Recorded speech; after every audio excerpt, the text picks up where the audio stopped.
आज हम लोग को सबसे पहले पढ़ना है शोषण किसे कहते हैं। यह कक्षा 10 के लिए वीडियो उपयोगी है। देखिए शोषण किसे कहते हैं। शोषण का अर्थ होता है सांस लेना। शोषण का अर्थ होता है सांस लेना। अर्थात जब कोई व्यक्ति या जीव या प्राणी अपने श्वास नांगों द्वारा या नासागुहा द्वारा सांस को ग्रहण करता है या लेता है तो इसे श्वसन कहते हैं। अर्थात सांस लेने की क्रिया को श्वसन कहते हैं। जब कोई व्यक्ति या प्राणी सांस को अपने शरीर के अंदर एक्सेप्ट करता है या ग्रहण करता है तो इसे श्वसन कहते हैं। तथा मनुष्य श्वसन के बिना जीवित नहीं रह सकता है। अर्थात श्वसन को हम लोग सामान्य भाषा में ऑक्सीजन कहते हैं। अब पूछता है श्वसन कितने प्रकार के होते हैं। तो श्वसन मुख्यतः दो प्रकार के होते हैं। कौन कौन? ऑक्सी श्वसन, दूसरा अनाक्सी श्वसन। एक ऑक्सी श्वसन और दूसरा अनाक्सी श्वसन। अब पूछता है ऑक्सी श्वसन किसे कहते हैं। ऑक्सी श्वसन किसे कहते हैं? तो जब कोई मनुष्य या कोई अन्य प्राणी जिनमें ऑक्सीजन की उपस्थिति होती है, जिनमें ऑक्सीजन की मात्रा पाई जाती है, उपस्थिति होती है, तो इसे ऑक्सी श्वसन कहते हैं। अर्थात ऑक्सी श्वसन वह श्वसन होता है जिनमें ऑक्सीजन की उपस्थिति होती है, तो इसे ऑक्सी श्वसन कहते हैं। अब सब पूछता है अनाक्सी श्वसन। ऐसे श्वसन जिनमें ऑक्सीजन की अनुपस्थिति होती है, जिनमें ऑक्सीजन की मात्रा नहीं होती है और वह ऑक्सीजन का आदान प्रदान होता है, तो इसे अनाक्सी श्वसन कहते हैं। जबकि ऑक्सीजन में जब ऑक्सी श्वसन जब सांस लेते हैं तो उनमें हम लोग के शरीर से ऊष्मा 38 अणु एटीपी के साथ बाहर होती है। एटीपी के साथ हम लोग जब सांस लेते हैं तो उसमें 38 अणु के साथ ऊर्जा मुक्त होती है तथा 673 कैलोरी ऊष्मा मुक्त होती है। अब पूछता है पेपर में कि अनाक्सी श्वसन जिनमें ऑक्सीजन की मात्रा होती है उसे ऑक्सी श्वसन, जिनमें ऑक्सीजन की मात्रा कुछ होती है या नहीं के बराबर होती है तो इसे अनाक्सी श्वसन कहते हैं। अब पूछता है कि ऑक्सी श्वसन और अनाक्सी श्वसन में अंतर।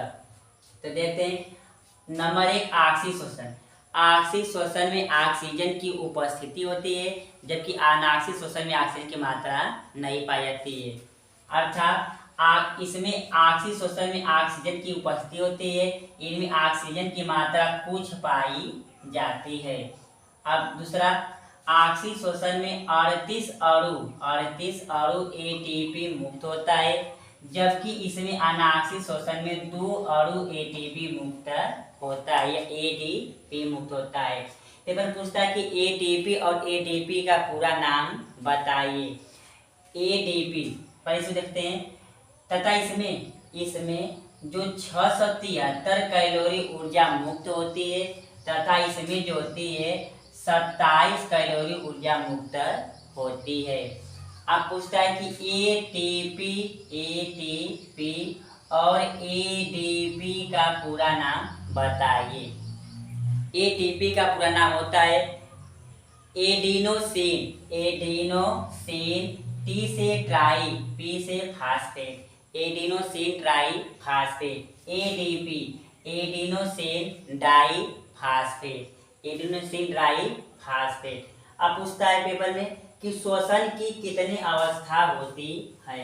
तो सबसे पहले अवस्था किसे कहते हैं। तो जो समय के अनुसार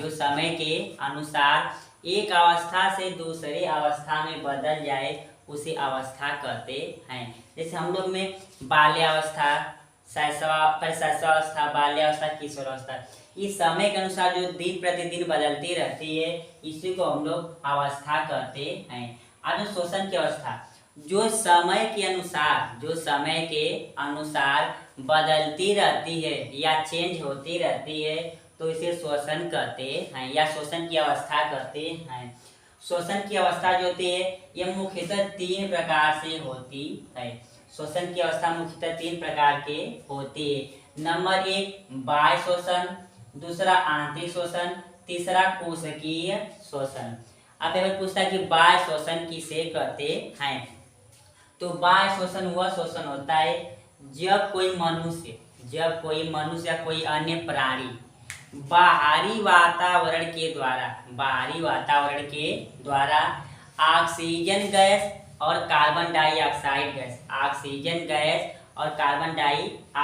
गैस को शरीर के अंदर प्रवेश करता है तो उसे बाह्य श्वसन कहते हैं। अर्थात ऑक्सीजन गैस का आदान प्रदान और कार्बन डाइऑक्साइड गैस का आदान प्रदान बाहरी वातावरण के द्वारा शरीर के अंदर हो तो इसे बाह्य श्वसन कहते हैं।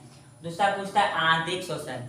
ऐसा श्वसन जो मनुष्य के शरीर के अंदर, जो मनुष्य या मानव के शरीर के अंदर अर्थात हम लोग के शरीर के अंदर जो श्वसन का आदान प्रदान हो, जो विनिमय हो या आदान प्रदान हो तो इसे आंतरिक श्वसन कहते हैं। अब दूसरा देखते हैं कोशिकीय श्वसन। ऐसे श्वसन जो कोशिकाओं के अंदर या कुछ ऐसे जीव होते हैं जो उनके शरीर के अंदर श्वसन का आदान प्रदान हो तो इसे कोशिकीय श्वसन कहते हैं। अब पूछता है कि पेपर में कि बाह्य श्वसन क्या होता है, तो जो बाहरी